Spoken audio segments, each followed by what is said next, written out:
오늘 하나님께서 우리에게 주시는 말씀은 사무엘하 15장 24절에서 37절 말씀입니다. 제가 봉독하도록 하겠습니다. 보라, 사독과 그와 함께한 모든 레위 사람도 하나님의 언약궤를 메어다가 하나님의 궤를 내려놓고 아비아달도 올라와서 모든 백성이 성에서 나오기를 기다리도다. 왕이 사독에게 이르되 보라 하나님의 궤를 성읍으로 도로 메어 가라. 만일 내가 여호와 앞에서 은혜를 입으면 도로 나를 인도하사 내게 그 궤와 그 계신 데를 보이시리라. 그러나 그가 이와 같이 말씀하시기를 내가 너를 기뻐하지 아니한다 하시면 종이 여기 있사오니 선이 여기시는 대로 내게 행하시옵소서 하리라. 왕이 또 제사장 사독에게 이르되 내가 선견자가 아니냐 너는 너희의 아들 두 아들 곧 내 아들 아히마아스와 아비아달의 아들 요나단을 데리고 평안히 성읍으로 돌아가라. 너희에게서 내게 알리는 소식이 올 때까지 내가 광야 나루터에서 기다리리라 하니라. 사독과 아비아달이 하나님의 궤를 예루살렘으로 도로 메어다 놓고 거기에 머물러 있으니라. 다윗이 감람산 길로 올라갈 때에 그의 머리를 그가 가리고 맨발로 울며 가고 그와 함께 가는 모든 백성들도 각각 자기의 머리를 가리고 울며 올라가니라. 어떤 사람이 다윗에게 알리되 압살롬과 함께 모반한 자들 가운데 아히도벨이 있나이다 하니 다윗이 이르되 여호와여 원하옵건대 아히도벨의 모략을 어리석게 하옵소서 하니라. 다윗이 하나님을 경배하는 나루턱에 이를 때에 아말렉 사람 후세가 옷을 찢고 흙을 머리에 덮어쓰고 다윗을 맞으러 온지라. 다윗이 그에게 이르되 네가 만일 나와 함께 나아가면 내게 누를 끼치리라. 그러나 내가 만일 성읍으로 돌아가서 압살롬에게 말하기를 왕이여 내가 왕의 종이니이다. 전에는 내가 왕의 아버지의 종이었더니 이제는 내가 왕의 종이니이다 하면 내가 나를 위하여 아히도벨의 모략을 패하게 하리라. 사독과 아비아달 두 제사장이 너와 함께 거기 있지 아니하냐. 내가 왕의 궁중에서 무엇을 듣든지 사독과 아비아달 두 제사장에게 알리라. 그들의 두 아들 곧 사독의 아히마아스와 아비아달의 요나단이 그들과 함께 거기 있나니 너희가 듣는 모든 것을 그들 편에 내게 소식을 알릴지라 하는지라. 다윗의 친구 후세가 곧 성읍으로 들어가고 압살롬도 예루살렘으로 들어갔더라. 아멘. 오늘 다윗은 도망하는 중인데요. 사독과 레위 사람들이 가지고 온 이 언약궤를 예루살렘으로 돌려보내는 모습을 보입니다. 그리고 다윗은 감람산으로 올라가는데요. 그의 머리를 가리고 맨발로 울며 올라가고 사람들도 그런 모습으로 울며 다윗을 따라가게 됩니다. 그 와중에 압살롬에게 아히도벨이라는 이 사람이 붙었다. 그의 편이 되었다라는 것을 듣고 그의 모략을 어리석게 해달라고 합니다. 이후 찾아온 이 후세라는 사람도 약간의 이 모세 모략가였는데요. 이 방금 아까 언급되었던 제사장들 사독과 아비아달과 그 두 아들과 함께 압살롬으로 보내서 상황을 알아내 달라고 이야기합니다. 그래서 이런 이 과정들, 이 본문을 통해서 오늘 다윗을 보며 우리가 본받아야 될 교훈은요. 첫 번째로 내 삶은 하나님께 달려 있음을 잊지 말아야 한다입니다. 사독과 레위인은 당연하게 승리를 바라며 언약궤를 가지고 왔습니다. 하나님이 이 언약궤가 그렇잖아요. 그래서 하나님이 승리를 주시기를 바랬던 것 같은데요. 다윗이라면 그렇잖아요. 하나님의 상징인 언약궤를 소중히 여길 것 같은데, 그래서 아마 가지고 가지 않을까 했는데 언약궤를 가지고 가지 않는 모습을 보입니다. 음, 이들이 왜 가지고 왔냐면 전쟁에서 언약궤는 하나님의 언약의 상징이기 때문에 승리의 보장물처럼 여겨졌거든요. 그래서 모든 전쟁마다 언약궤를 가지고 갔었어요. 그 이방 나라들도 전쟁을 할 때는 자기 나라 신을 상징하는 그런 이 상징물을 가지고 왔었습니다. 이 전쟁이 신들의 전쟁이라는 인식이 있었기 때문에 그랬던 것 같아요. 그런데 오늘 다윗의 태도는 좀 일반적이지 않았던 것 같아요. 이제 어떤 모습이었냐면 도망가는 다윗의 태도는 이건 전쟁이 아니라 징벌이라고 생각했던 것 같아요. 26절의 말씀을 보면 그가 너를 기뻐하지 아니한다 하시면 종이 여기 있사오니 선이 여기시는 대로 내게 행하시옵소서, 그렇게 하겠다고 얘기하거든요. 이 말을 보면 다윗은 내가 왕을 할 수 있는 것도 하나님이 주신 것이고 하나님이 나를 왕에서 내리시면 나는 내려오겠다 라고 하는 이 마음의 태도를 볼 수 있어요. 하나님이 은혜 주셔서 계속 하게 하신다면 다시 한번 최선을 다해 보겠습니다, 이런 마음의 태도를 가지고 있는 것 같아요. 우리도 우리 삶의 태도도 이래야 됩니다. 내가 맡은 곳에서 하고 있는 일을 지금 하고 있잖아요. 근데 이 나에게 맡기신 일은 하나님이 나에게 맡기신 겁니다.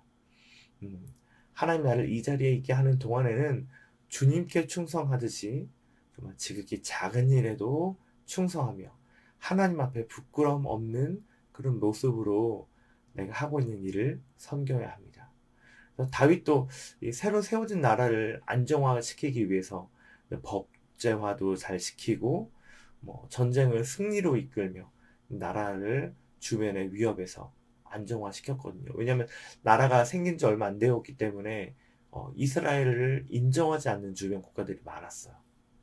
그래서 수많은 전쟁을 벌이며 너희들이 아무리 우리를 인정하지 않아도 우리는 여기 국가로 설 수 있어, 그런 힘이 있어 라고 하는 것을 전쟁으로 증명해야 됐었어요. 그래서 다윗은 나에게 맡겨진 이 왕이라는 직분을 최선을 다해서 충성을 다해서 나라를 지킴으로 그 직분을 감당했어요. 그게 바로 다윗이 왕으로서의 소명이었던 거죠. 근데 이게 주님께 맡겨드리니까요, 최종적으로는 왕의 자리에서 내가 내려온다고 할지라도 그게 억울하지가 않은 거예요. 이 자리를 내가 잃어버리진 않을까. 바로 전 왕인 사울 왕이 그랬죠. 내가 이 자리를 잃어버리진 않을까. 그리고 막 전전긍긍하면서 다윗을 어떻게든 없애려고 하는 그런 모습들, 그런 모습에서 네, 이제 이 나의 왕의 자리가 어디에 있는지, 누구에게 맡겨졌는지, 다윗은 정말 하나님께 맡겨드렸다라고 하는 것들을 알 수가 있는 거죠.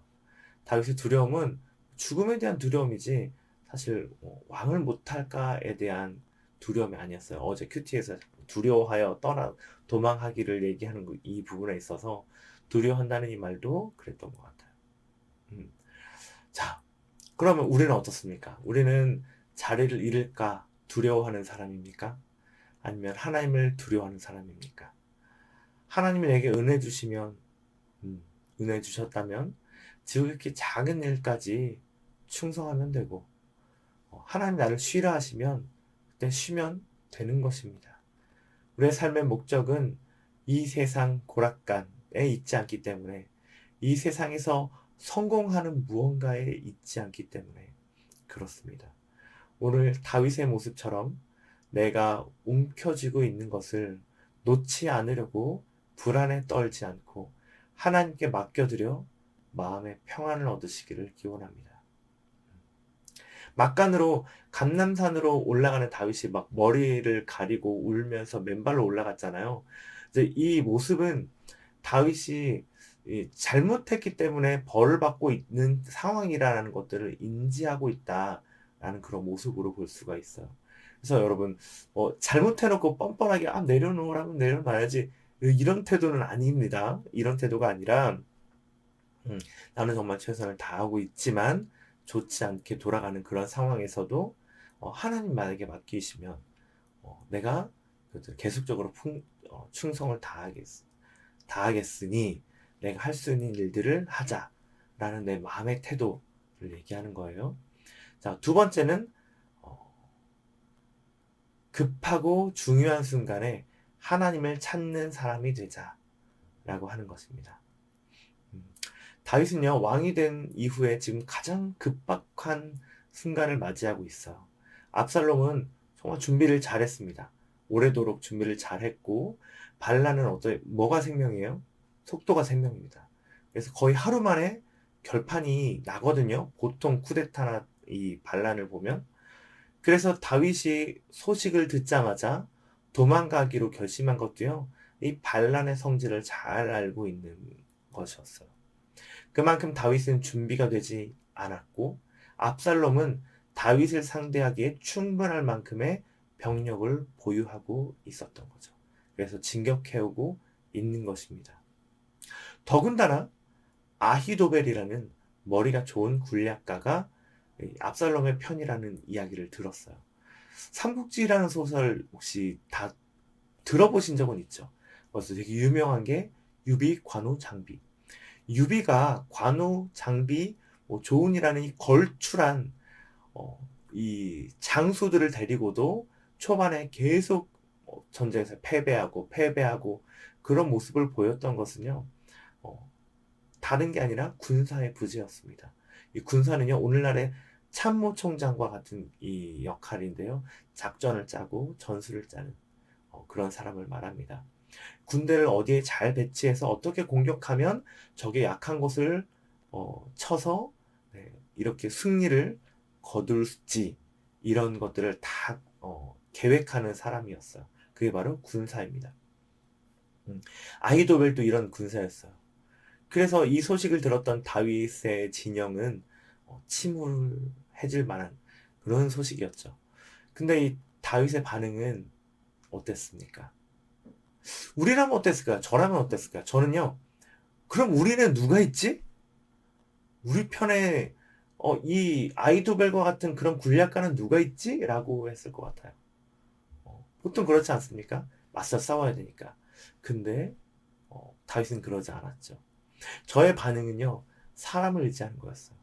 누가 있지? 누가 저 사람과 맞서 싸울 수 있지? 사람을 의지했고, 다윗이 찾았던 것. 다윗이 의지했던 것은 하나님이었습니다. 여호와여, 원하건대 아히도벨의 모략을 어리석게 하옵소서. 멋지지 않습니까? 마음에 가장 큰 관심사가요, 입의 말로 제일 먼저 나오게 되거든요. 다윗의 첫 말은 여호와여였어요. 이것만 봐도 다윗의 우선순위가 어디에 있는지 그것들을 볼 수가 있습니다. 자, 우리 삶에도 시급하고 중요한 일들이 있습니다. 우선순위가 되게 중요한데요. 저의 경우는 주로 아이들에 관련한 일들이 많았어요. 그래서 시급하고 중요한 일이 거의 대부분 아이들에 관련한 일이었어요. 근데 이런 시급하고 중요한 일들만을 해결해 나가면서 살아가다 보니까 어느 순간 내가 지금 뭐 하고 있는 거지? 정작 나를 채우는 일은 아무것도 하지 않았다는 것들을 깨달을 수가 있었어요. 그렇다면 중요하지만 시급하지 않은 일들은 어떤 게 있을까요? 기도가 있겠고, 큐티가 있겠고, 예배도 그럴 수 있을 것 같아요. 독서도 저에게 있어서는 중요하지만 시급하지 않은 일이었습니다. 그래서 잘 살펴보면 의외로 중요하지만 시급하지 않은 일들이 나의 내면을 채우고 결국 나의 삶을 더 풍성하게 만들어주는 것이라는 것들을 알 수가 있습니다. 다윗도요, 시급하고 중요한 일은 지금 얼른 도망가는 거예요. 시급하고 중요한 일은 아히도벨의 모략에 맞서는 사람을 찾는 거예요. 그렇지만 다윗의 정말 중요한 일들은 무엇이었냐면 하나님을 찾는 것이었습니다. 여호와여. 그 이후에 이제 아히도벨의 모략을 어리석게 해달라고 하고 후세를 압살롬의 진영으로 보내고 그 제사장의 아들들을 압살롬의 진영에 보내서 그들이 어떤 일들을 하고 있는지 나에게 알려달라라고 하는 그런 계책이 다음에 나오는 거죠. 자, 우리의 삶이 어떤지 다시 한번 보면 좋겠습니다. 우리는 주로 어떤 일을 하고 있습니까? 중요하고 시급한 일들을 당장 처리하는데 급급해서 살아가고 있지는 않습니까? 그래서 중요하지만 시급하지 않은 일들을 놓쳐가며 나의 내면은 점점 메말라가고 있지 않습니까? 오늘 다윗처럼 우리도 시급하지 않지만 중요한 하나님 앞에 중요한 기도를 놓치지 않았으면 좋겠고, 우리가 큐티 말씀 보는 것을 놓치지 않았으면 좋겠고, 예배에서도 우리가 우선순위를 들여서 나를 더 채우고 풍성하게 여기는 것들을 하며 살아가는 우리 모두가 되었으면 좋겠습니다. 그래서 나의 삶에 가장 중요한 이 문제를 나의 경험과 해결에 맡기지 않고 하나님께 맡겨드리는, 하나님께서 해결해가는 과정들을 지켜보는 우리 모든 행전 성도님들 다 되셨으면 좋겠습니다. 제가 기도하도록 하겠습니다. 하나님 아버지 감사합니다. 오늘 다윗의 모습을 보면서 내가 움켜쥐고 놓지 않으려고 했던 것들도 사실 하나님이 주시면 주시는 것이고, 하나님이 내려놓으라고 하시면 내려놓으면 되는데, 내가 그것들을 인정하지 않고 계속 욕심부려서 붙들고 있으려고 하는 모습이 없었나 한번 돌아보게 하시니 감사합니다. 주님, 혹시 그런 것들이 있다면 내가 하나님 앞에 다 내려놓게 하시고 주님만이 우리의 삶의 모든 만족 되시니 우리가 주님께 내어드리며 살아갈 수 있도록 도와주십시오. 주님, 또한 삶의 우선순위를 놓고도 기도합니다. 주님, 우리 우선순위가 바로 서서 시급하진 않지만 중요한 일들을 하며 우리의 내면을 채우고 우리가 더 하나님 앞에 그렇게 풍성한 삶으로 살아가는 그런 우리 모든 행전 식구들 될 수 있도록 아버지 오늘 하루도 인도해 주시고 우리와 함께 해 주십시오. 사랑합니다. 예수님의 이름으로 기도합니다. 아멘.